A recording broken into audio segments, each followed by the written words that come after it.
सर्व संजय गांधी निराधार अनुदान योजनेच्या अंतर्गत लाभ घेणाऱ्या लाभार्थ्यांसाठी, दिव्यांग बांधवांसाठी, विधवा महिलांसाठी, श्रावणबाळ योजनेच्या लाभार्थ्यांसाठी महत्त्वपूर्ण अपडेट आहे। आता तुम्हाला तहसील कार्यालयामध्ये हयातीचा दाखला इथं सादर करावा लागणार आहे। परंतु हयातीच्या दाखल्यासाठी तुम्हाला कुठे फेरफटका मारण्याची आवश्यकता पडणार नाही। तुमच्या स्मार्टफोनच्या माध्यमातून अगदी 5 मिनिटांमध्ये तुम्ही काढू शकणार आहे। काढायचं कसं हे देखील तुम्हाला सांगतो आणि स्टेप बाय स्टेप माहिती तुम्हाला सांगणार आहे। आणि हयातीचा दाखला काढण्यासाठी फक्त तुम्हाला प्ले स्टोर वरून 2च ॲप इन्स्टॉल करायचे आहे आणि याची मुदतवाढ सरकारने सांगितलेली आहे की 30 जूनच्या महिन्याच्या एंडिंग पर्यंत आपल्याला हयातीचा दाखला इथं सादर करावा लागणार आहे। अन्यथा काय होणार, सर्व दिव्यांग असो, श्रावणबाळ योजनेचे लाभार्थी असो, संजय गांधी निराधार योजनेचे लाभार्थी असो, विधवा पेन्शन योजनेचे लाभार्थी असो किंवा ज्येष्ठ नागरिक असो, यांचा सर्वांचा हप्ता कायमचा बंद होऊ शकतो। कारण की बघा, ती म्हणजे जून महिन्याच्या एंडिंग पर्यंत आपल्याला हा दाखला सादर करायचा आहे। आता काढायचा कसा, वेळ न घालवता तुम्हाला स्टेप बाय स्टेप माहिती सांगतो। अगदी स्मार्टफोनच्या माध्यमातून 2 मिनिटांमध्ये तुम्ही हा दाखला काढू शकणार आहे किंवा तुमच्या रिलेटिव्ह मध्ये कोणी असेल तर त्यांचा दाखला सुद्धा तुम्ही काढून देऊ शकणार आहे। संपूर्ण माहिती सांगतो। परंतु आपल्या चॅनलवरती जर का तुम्ही पहिल्यांदा आला असाल तर या चॅनलला सबस्क्राईब करून साईडला दिलेल्या बेल नोटिफिकेशनला नक्की प्रेस करून ठेवा। तर मित्रांनो, आता दाखला काढायचा कसा स्टेप बाय स्टेप माहिती तुम्हाला सांगतो। तर आता या मोबाईलच्या स्क्रीनवरती मित्रांनो प्ले स्टोअरवरती यायचं आहे। तिथे तुम्हाला सर्च करायचं आहे बेनिफिशरी सत्यापन ॲप। बघू शकता या ॲपला तुम्हाला इन्स्टॉल करून घ्यायचं आहे। त्याचबरोबर या ॲपला इन्स्टॉल केल्यानंतर तुम्हाला इथे सर्च करायचं आहे आधार फेस आरडी। आधार फेस आरडी बघू शकता, या ॲपला सुद्धा तुम्हाला इथे इन्स्टॉल करून घ्यायचं आहे। बघू शकता या ॲपला तुम्हाला इन्स्टॉल करायचं आहे। त्यानंतर बेनिफिशरी सत्यापन ॲपला इन्स्टॉल करून घेतल्यानंतर ओपन करायचं आहे। बघू शकता तुम्हाला प्रोसेड फॉर डिव्हाइस रजिस्ट्रेशन यावरती क्लिक करून घ्यायचं आहे।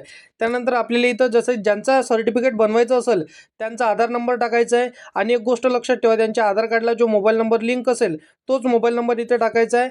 या इथे टिक करायचं आहे आणि सबमिट या बटनवरती क्लिक करायचं आहे। तर त्यांच्या आधार कार्डला जो मोबाईल नंबर लिंक असेल त्यावरती OTP येईल, तो OTP आपल्याला इथे टाकून घ्यायचा, सबमिट या बटनवरती क्लिक करायचं आहे।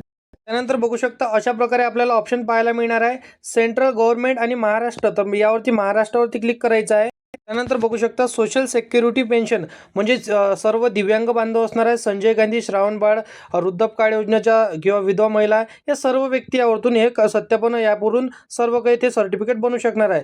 यावरती क्लिक करायचं आहे। त्यानंतर बघू शकता तुम्ही बेनिफिशरी व्हेरिफिकेशन यावरती क्लिक करायचं आहे। तर ज्यांचं सर्टिफिकेट बनवायचं आहे त्यांचाच आधार नंबर आणि त्यांच्याच आधार कार्डला लिंक मोबाईल नंबर टाकायचा, इथे क्लिक करायचं आहे, सबमिट यावरती क्लिक करायचं आहे। त्यानंतर जो OTP आला असेल त्याला टाकून सबमिट या ऑप्शनवरती आपल्याला क्लिक करून घ्यायचं आहे। तर त्यानंतर अशा प्रकारे आपल्याला beneficiary validated by this scheme please proceed to for Aadhaar authentication यावरती क्लिक केल्यानंतर आपल्याला जसं की ऑथेंटिकेशन करावं लागणार आहे। मी तुम्हाला सांगितलं की आपल्याला ऑथेंटिकेशन करावं लागणार आहे, इथे क्लिक करायचं आहे, स्कॅन यावरती आपल्याला क्लिक करायचं आहे। आता जो आधार फेस आरडी ॲप आपण इन्स्टॉल केला होता त्याच्या माध्यमातून ऑटोमॅटिकली ऑप्शन तुम्हाला पाहायला मिळणार आहे। तिथे तुम्हाला तुमचा फेस हे मोबाईल समोर ज्यांचं सर्टिफिकेट बनवायचं आहे त्यांचा फेस मोबाईल समोर घ्यायचा आहे। त्याच्या व्यतिरिक्त तुम्हाला मान असेल लेफ्ट राईट थोडी हलवायची आहे। डोळे तुम्हाला जसं की चालू बंद करायचे आहे, ग्रीन आलं तर तुमचं ऑटोमॅटिकली फेस ऑथेंटिकेशन होऊन जाणार। त्यानंतर बघू शकता अशा प्रकारे आपल्याला इथं पॉपअप मिळणार आहे, म्हणजे सक्सेसफुल झालेला आहे। जो नंबर तुम्हाला तिथे मिळाला असेल EMS नंबर तुम्हाला जे काय स्टार्टिंगला पाठवलं किंवा तुमच्या SMS बॉक्समध्ये तुम्हाला पाहायला मिळाला असेल तो तुम्हाला कॉपी करायचा आहे आणि ओके या बटनवरती आपल्याला क्लिक करायचं आहे। त्यानंतर तुम्हाला काय करायचं आहे, व्ह्यू बेनिफिशरी सर्टिफिकेट यावरती तुम्हाला क्लिक करायचं आहे। जो नंबर तुम्हाला SMSच्या माध्यमातून मिळाला आहे तो नंबर इथे टाकायचा आहे आणि सबमिट या बटनवरती आपल्याला क्लिक करायचं आहे। त्यानंतर बघू शकता तुमचा जो काही मोबाईल नंबर तुम्ही टाकला त्यावरती पुन्हा एक OTP आला असेल, OTP टाका आणि व्हेरीफाय यावरती तुम्हाला क्लिक करून घ्यायचं। तर बघू शकता अशा प्रकारे तुम्ही सर्टिफिकेट बनवू शकता, स्टेटस सुद्धा चेक करू शकता, म्हणजे सर्व काही माहिती तुम्ही इथे चेक करू शकता। हे सर्टिफिकेट बनला याचं तुम्हाला स्क्रीनशॉट काढायचा आहे, प्रिंटआउट काढायचं आहे। एक गोष्ट लक्षात ठेवा, तुम्ही ऑनलाईन काढलं असेल, जर तुम्हाला मागवत असेल दवंडीच्या माध्यमातून प्रत्येक गावामध्ये दवंडी होत असते, मागत असेल तर तुम्हाला सबमिट करायचं आहे। ग्रामपंचायत असो, तहसील कार्यालयामध्ये असो किंवा अथवा ज्यांचं निघालं नसेल ते ऑफिशियल पद्धतीने काढू शकते। ऑनलाईन पद्धतीने काढलं असेल तर त्यांचं ऑटोमॅटिकली हे डाटा तिथं चालला जात असतो। बाकी अशा पद्धतीची माहिती आहे। अशाच कामाचे व्हिडिओ डेली पाहण्यासाठी या चॅनलला सबस्क्राईब करून साईडला दिलेल्या बेल नोटिफिकेशनला नक्की प्रेस करून ठेवा। तर मित्रांनो चला भेटूया नेक्स्ट व्हिडिओमध्ये।